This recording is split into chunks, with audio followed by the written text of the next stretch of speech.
Hi guys, this is Mami A. First time kong itry na mag-vlog na wala akong kasama, ako lang mag-isa.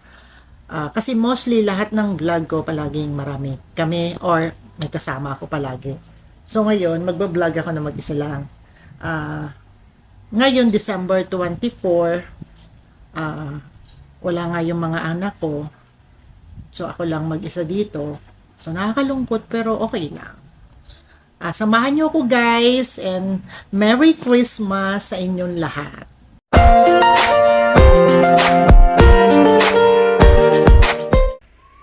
Good morning guys! Okay, kakagising ko lang ngayon. Dito ako sa sala natulog kasi ako lang mag-isa at wala yung mga anak ko. Since nasa Dubai sila dahil doon sila magki-Christmas vacation kasama yung tatay nila. So ako lang mag-isa ngayon, magki-Christmas. Sad naman, malungkot ang buhay. Pero okay lang. Kasama ko nga pala ang aking mga alaga. Si Sena.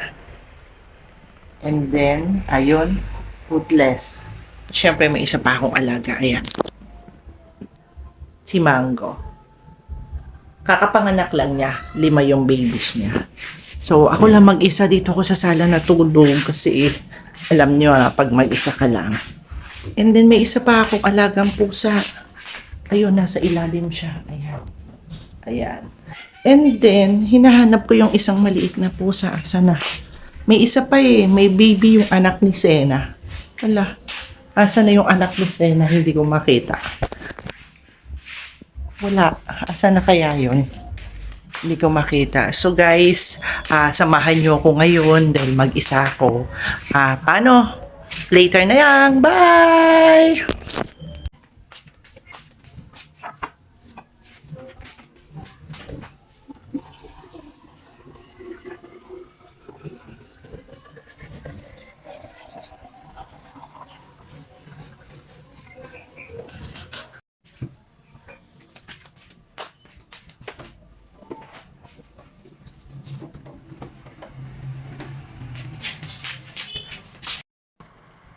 Wait lang mga mini ko, papakainin ko.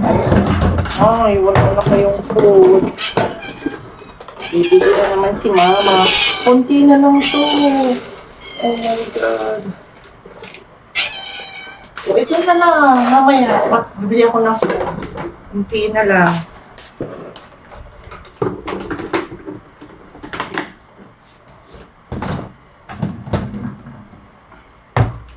At ka din. Kumain ka na doon. Ito yung maliit namin pulay. Kain mo dyan. Ayun guys, kulang yung sinaing ko na dapat papakainin ko na yung aso. Kulang yung sinaing ko. So, nagsaing ulit ako. Ayun. Yan, nagsaing ulit ako. Ito naman aking si Sena. Diyos ko, ang kulit. Lagi na lang nandito. Gusto dito pa. Pumwesto.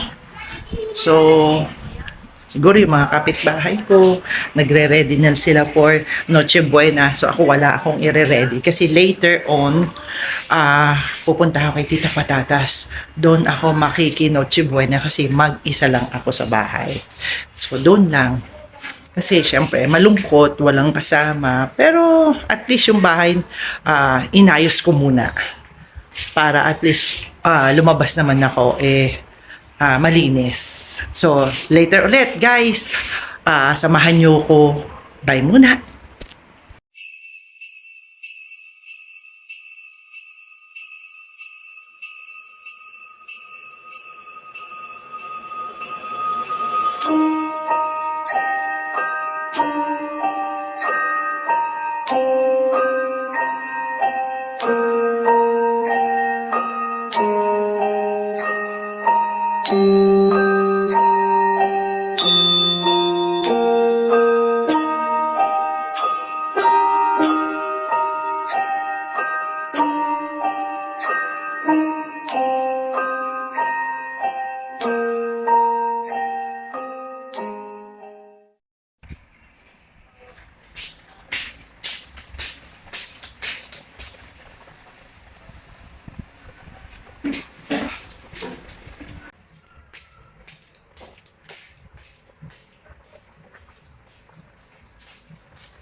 So, mag-prepare muna ako ng pagkain ng aso. So, nakapagsain na.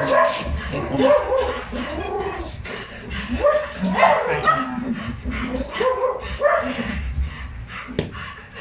Ang food nila,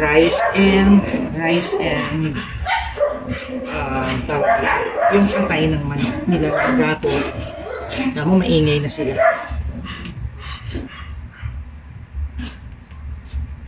So, eto na yung i-ready ko para sa kanilang lunch nila. Lunch. So, malakas kumain sila eh. So, yung dog ko, bali 5 sila.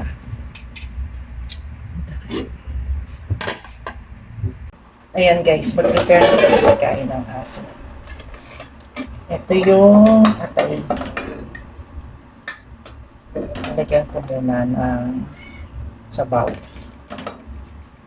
Kailangan basahin natin. Yun. Hinati ko lang kasi mamayang gabi naman. So, tipid muna sila ngayon sa ula.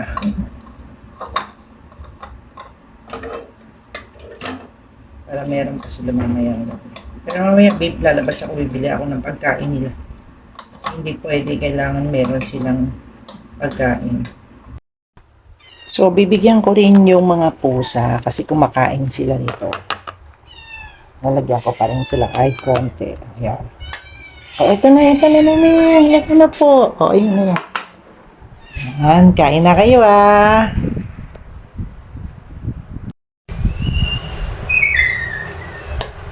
Yan, lalagyan ko na sila. Yung isang maliit na doggy, yung lalaki, sobrang malakas kumain. Ayan na guys. Ready na mga food nila. So, dadaling ko nilang papakain ko na.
So, tapos ko nang kakainin yung aso.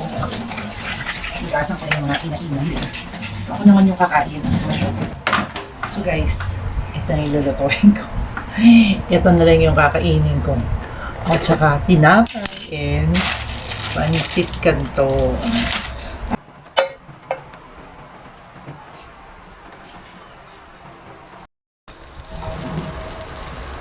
So, lagyan din natin ng konting oil. Konti lang. Yan. Para hindi mangitim yung butter. Alam nyo guys, kaya may butter and may konting oil. So, after kong maprito yung creme dito, lalagyan ko siya ng mainit na tubig. Diyan ko pakukulaan yung pancit canton para masarap siya. Siyempre next, nagpapakulo tayo ng tubig, pang kape, kaya panlagay din doon sa pancit canton na papakulaan natin. Ayan, magpapakulo na tayo. So, pag tumigil yung ilaw na yan, ibig sabihin, kumulo na siya. Mabilis lang siya kumulo.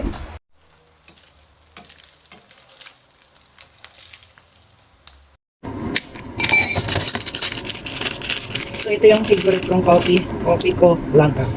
Nakat na lang. Ayan, kumukulo na. So, mabilis lang talaga siya kumulo.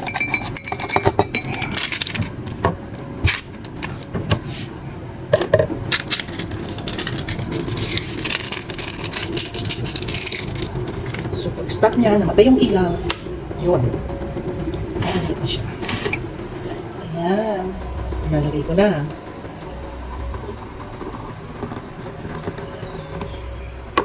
Dati, hindi ako mahilig sa kape. Pero ngayon, okay na. Nagiging kahiligan na. So, eto na yung sa pancit canton. So, tamang tubig lang dapat ang nailagay mo. Ayan. Pang isang pancit canton yan. Eksakto lang yan.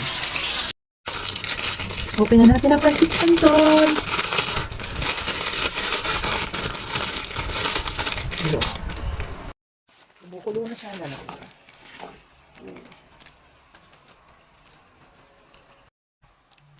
Lagay na natin yung powder na. Mix. Yung oil and yung seasoning. Ito na.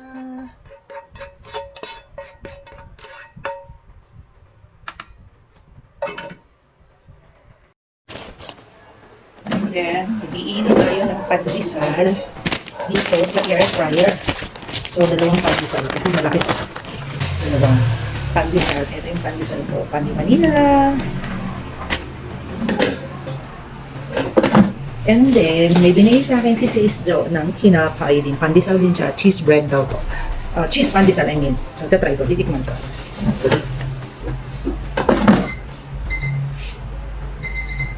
3 minutes lang, guys. And guys, ready na yung pandesal. Niinit ko na. Oo, luto mo na. Oo.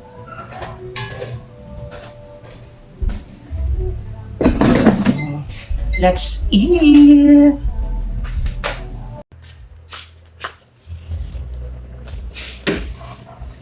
So, mag-isa tayong kakain. Kain tayo, guys. Ito na yung tanghalian ko. Almusal tanghalian. With coffee. Oh, sakto. Siyempre, may nakalagay na ako laging water dito sa table. Kaya, kahit ito siya nanay ko ulan. Sa lang naman ng ang iniinom. Siyempre, hindi naman nakakit ko tayo. Vitamins! Ito yung bigay ng friend ko. Ayan. Nangdang, thank you. Thank you sa vitamins.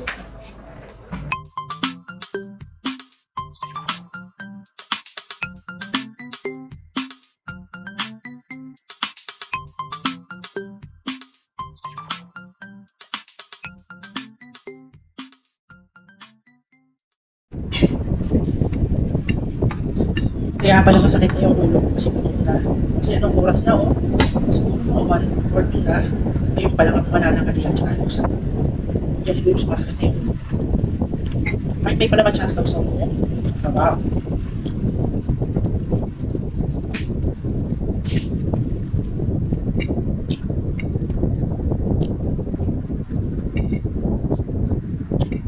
Hi guys, mag-knock muna si Mami A kasi sobrang sakit talaga ng ulo ko. So, itutulog ko muna ito kahit 1 oras lang kasi mamaya gigising ako para bumili ng pagkain ng aso at pusa. And then, doon ako kay Tita Patatas mag-Noche Buena. So, syempre, anong oras na naman kami matutulog? So, syempre, puyatan to. So, guys, gitgit po ng Mami